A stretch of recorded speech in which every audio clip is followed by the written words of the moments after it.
I love those kids, but I don't love what they had to go through. So what you saw there was a group of kids at a school in Georgia that were protesting a recent string of actions effectively that combine. It was just a horrendous response to racial discrimination that was going on, and then more discrimination by the actual school. So let me walk you through it. Last week at Coosa High School in Rome, Georgia, a group of students were filmed waving the Confederate flag and hurling racial slurs. The 4 students filmed were carrying the Confederate flag in favor of, quote, Farm Day on School Spirit Day, which led up to homecoming. They did not face any repercussions. So in response, there was a protest that was planned to try to raise awareness of this and the fact that the school didn't do anything about students on film waving the Confederate flag and hurling racial slurs. So after the school found out about the protests, the administrator said over the intercom, quote, the administration is aware of tomorrow's planned protest. Police will be present here at school, and if students insist on encouraging this kind of activity, they will be disciplined for, quote, encouraging unrest. Which is just great, just adds that extra 1984 thing to it. How dare you encourage unrest by letting people know about the fact that we were totally fine with kids acting completely racist on film. And so on the day of the initial incident, several students, a mixed group of Black, white, and Hispanic students went to the school's front office. This is their first attempt. They didn't initially want to do the protest, they wanted the school to do something. So they went and talked to the administrators. They say that Black students were then suspended while the white and Hispanic students who supported them were not. In Floyd County, which includes Coosa High School, 8% of Black students were suspended, the highest percentage of any race.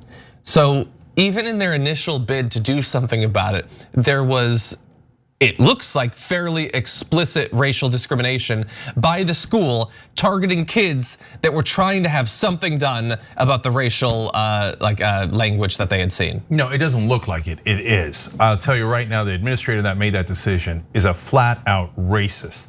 No questions, no ands, ifs, or buts. So I'm just gonna state the facts one more time, then I'm gonna kick it over to Bridget, okay? So there actually is unrest at the school where they bring Confederate flags, take over a spirit day and direct it in their own racist direction. They yell out slurs that could cause significant trouble at the school. There's nothing done about that unrest. Then these combined students go in and say, we might do a protest if you don't take action about that unrest that actually happened. And we're asking you, we're doing the right thing, we're coming in a civil way, etc. Before that protest that you saw, they had already suspended the Black students. So how dare you complain about racism at this school and the unrest that already happened? I'll pretend you're doing the unrest and I'll suspend you ahead of time. Oh, well, the white and Hispanic students, of course you're free to go, you're not Black. So I guess, you know what, one more thing. That means at that school, you could say anything racist you want and you could do anything racist you want. And if a Black student dares to complain about it, they will be suspended. Yeah. That's the sick decision that was made by that administrator. Yeah, I mean, it is sick, and it's almost kind of hard for me to talk about because I've just been in this situation, and I think any Black person in this country has probably been in this situation. It breaks my heart that these young people are dealing with it. And I think I know what it's like to, when you advocate for yourself, when you advocate for racial justice, when you use your voice and stand up and say, we're not gonna tolerate that. The powers that be turn it around and say, you're the problem, and say that you're the criminal. And I think every person of color in this country has experienced that. It is heartbreaking. And I love that these kids are not just quietly going along with it, that they are using their voice and turning this into a story. And even the way that they framed protest as unrest. You know, it is sort of 1984, and I think it's indicative of a lot of places in this country where we've turned it around and said, if you even talk about your experiences with racism, then you're the real racist. If you even try to advocate for yourself, you even try to raise your voice, then you're the problem. And I'm happy to see that this generation of kids isn't gonna take it, because nobody in this country should have to put up with this. It's disgusting.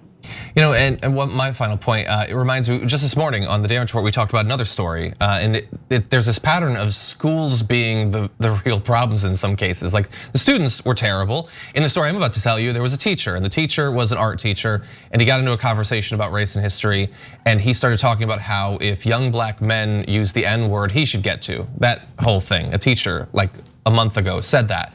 And so students recorded it, and some of their parents went to the school and said, you gotta do something about this. Like this teacher is out of his mind. He was saying the N-word literally in the video. And some of the vice principals, I think there were 2 vice principals, told the parents like that they weren't gonna do anything. And in their conversation about it, they raised the fact that cracker is just as offensive as anything he said, and that the students shouldn't be bothered by hearing his racist language because someday they'll be discriminated against anyway. That's what the school said as a defense for a teacher using the N-word on video. Yeah, and look, and then you know what they're gonna do? They only have sympathy for racist people in power. They have no sympathy for the people who actually are the victims of that. So you want to talk about cancel culture? If we say, hey, wait a minute, that administrator shouldn't do that. I mean, can students could walk around with Nazi flags and say the Jews will not replace us? That's not unrest. If a Jewish student complains, will he be suspended, right? But that's literally what happened with the Confederate flag.